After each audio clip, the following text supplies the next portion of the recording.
Isso. Agora, queridos, nós cremos no Rei dos Reis, no Senhor do Universo. No final da história, Jesus é o vencedor. Então nós não podemos ter medo do que vai acontecer. Nós temos que viver um evangelho, Vilela. Um evangelho que constrange as pessoas pelo amor, pelo testemunho. Agora, se a gente começar a vestir armas humanas, começar a odiar o outro porque pensa diferente, e nós podemos ser levados para esse tipo de coisa. Sabe o que vai acontecer? O nosso testemunho vai perder força. Agora, é óbvio que nós estamos vivendo num tempo de guerra. É óbvio que nós estamos vivendo num tempo que estamos correndo risco de nações totalitárias dominarem, inclusive o Brasil. Eu tenho um primo que veio me visitar ontem e ele mora em Cuiabá. E ele veio, participou do culto e tudo. Depois, no final do culto, ele veio conversar comigo. E ele falou assim, lá em Cuiabá, você tem uma rodovia que vai, acho que para Santarém, não me lembro exatamente de onde que é. Ele falou, tem muitos armazéns de grãos, porque Cuiabá, Mato Grosso, é o berço do agro, né? Tem muita soja, tem muitos grãos. Ele falou, tem vários armazéns que já estão escritos em chinês com tradução em português. Os chineses estão comprando tudo. Aqui na América Latina, África. África, por quê?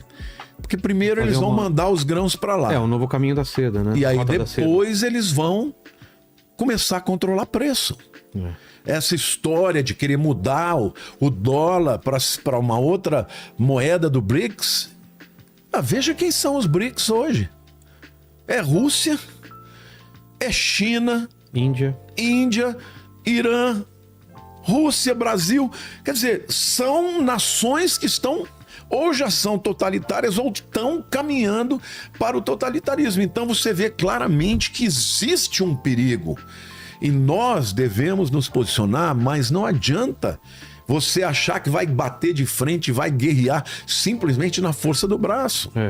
Nós precisamos de orar. A igreja do Brasil tem que dobrar o joelho, tem que jejuar e tem que orar e tem que pedir a Deus para que nós não venhamos a perder, sabe, liberdade na nossa nação. Porque o Brasil é uma nação, sempre foi uma nação livre. Ainda, né?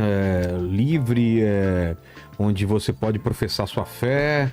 Teve perseguição em algum momento aqui no Brasil em relação à fé? Não, houve no começo do cristianismo, do evangelho, houve alguma perseguição por parte da Igreja Católica, mas hoje não tem mais. Não tem mais. Hoje uma das coisas que eu acho que foi muito bom é que hoje você percebe que tanto a Igreja Católica enxerga a importância dos evangélicos, quanto os evangélicos já não olham mais para a Igreja Católica como aqueles que vieram para cercear a sua liberdade. Então, eu penso assim, Vilela, que nós não podemos fechar os olhos e não acreditar que isso pode acontecer no Brasil, porque pode. Pode. A gente percebe claramente que existe um viés de tomar a América Latina e fazer da América Latina o quintal da China, porque hoje a guerra maior que existe é China e Estados Unidos, é a nova Guerra Fria.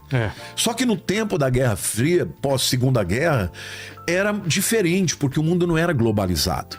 Era Rússia versus Estados Unidos, só que você não tinha nações do mundo inteiro aderindo a esses blocos maiores. Hoje já está assim. Você vê de um lado a OTAN, a Europa, do lado da Ucrânia, mas você vê a Rússia sendo apoiada pelo Irã, pela Coreia do Norte, né, pela China. E o Donald Trump tem se levantado porque ele percebeu que se ele não fizer alguma coisa, ele vai perder toda a América Latina. A China está investindo em infraestrutura pra caramba no México. Por quê? O que eles querem? Eles querem fazer as suas fábricas dos seus carros elétricos no quintal dos Estados Unidos.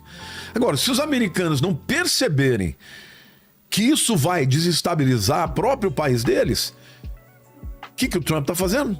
Olha, se vocês caminharem por aí, eu vou botar as taxas. É a taxa que vem. Então, esta é a primeira maneira que ele tem de coibir. Mas essa guerra, o destino dela, eu penso que nós temos que orar, porque não é pela força do braço somente. Eu acho que tem que se posicionar. Porém, se a igreja não dobrar o joelho, não jejuar e não orar, nós podemos viver tempos muito difíceis. Então, você estava falando dos aspectos, 3 aspectos, né? Relembrando. isso.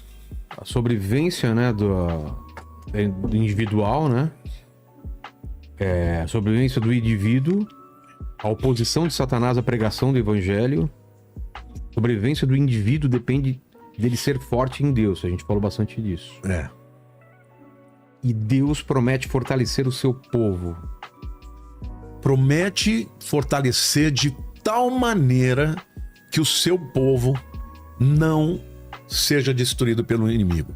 Quando fala lá no capítulo 12 de Apocalipse, eu vou até abrir esse texto porque é um dos textos mais lindos. Profecia de Zacarias? Não, já falamos da profecia de Zacarias. Aqui é Apocalipse 12. Que é naquele dia o Senhor protegerá os habitantes de Jerusalém e o mais fraco dentre deles. Isso será mesmo. como Davi, é bonito isso, na casa de Davi será como Deus, o anjo do Senhor é Jesus. A palavra anjo, malar, é mensageiro. Então você tem os anjos, que são mensageiros, mas você tem o anjo, o mensageiro do Senhor. O anjo do Senhor, aí é Jesus. É Jesus. Quem é o maior mensageiro? Lá no livro de Hebreus fala que Deus falou de muitas maneiras, através dos pais, pelos profetas, nos últimos dias nos falou pelo Filho. O maior mensageiro de Deus é Jesus. Então ele é o Malar e o anjo do Senhor. O que o texto está dizendo? Que nos últimos dias a guerra vai ser maior? Vai. Só que o crente verdadeiro, não estou falando, pode ser católico, pode ser evangélico, pode ser de denominações diversas. O cristão verdadeiro, mais fraco, vai ser forte que nem Davi. E a casa de Davi, que fala da cristandade aí no caso, será como o anjo do Senhor, que é como o próprio Deus. Ou seja, vai ser imbatível, ninguém vai nos vencer. Agora, Apocalipse capítulo 12, versículo 11, também fala de um tempo de guerra, diz assim: eles, pois, é a guerra final, né? Sim. Eles, pois, o venceram por causa do sangue do Cordeiro. Tá falando do anticristo, tá? Os cristãos vão vencer o anticristo por causa do sangue do Cordeiro e por causa da palavra do testemunho que deram. E mesmo em face da morte, não amaram a própria vida. Ou seja, Deus vai levantar um grupo de pessoas que amam tanto a Jesus e que vão vencer o espírito do anticristo por causa do sangue de Jesus. O sangue de Jesus é que quebra todos os poderes das trevas. Os demônios estremecem diante do sangue de Jesus. Mas não é só o sangue de Jesus. Isso é o que Jesus fez. Fala do sacrifício dele. Fala da palavra do seu testemunho. Então, quando um cristão, Vilela, ele testemunha a palavra de Deus, ele é imbatível. Eu tenho uma frase que diz que um cristão no centro da vontade de Deus, ele é imorrível. Enquanto não chegar a hora de cumprir o seu propósito, ninguém pode matá-lo. Então, eu creio, sabe, que hoje nós estamos vivendo um tempo de muita de água e óleo. Tá ficando separado quem é quem. Quem serve o bem, quem serve o mal. Quem serve a verdade, quem está no engano. Mas o que eu vejo é que existe muita gente no meio que está fraca e por isso tem que se fortalecer em Deus. Agora, nós estamos falando aqui de geopolítica. Vai chegar um momento que o anticristo vai se levantar. E aí ele vai dominar o mundo mesmo e vai ser totalitário. Porém, a Bíblia diz que isso não vai acontecer sem que antes seja retirado aquele que o detém. Que é o arrebatamento? É o arrebatamento. Ou seja, o arrebatamento vai tirar toda a oposição ao espírito do anticristo. Será que a gente vai nessa primeira ou vamos ficar aqui, hein? Olha, eu tô querendo ir na primeira, eu tô fazendo de tudo. Eu tô meio ansioso, não queria ficar esperando não, hein? Também não. Quem ficar tá ralado. Já pensou, cara, acontece o arrebatamento no meio do podcast aqui? E a gente fica? Não. Não, o problema é eu vou e o convidado fica, já pensou? É isso que eu ia falar! O convidado olhando pra lá, Vilela?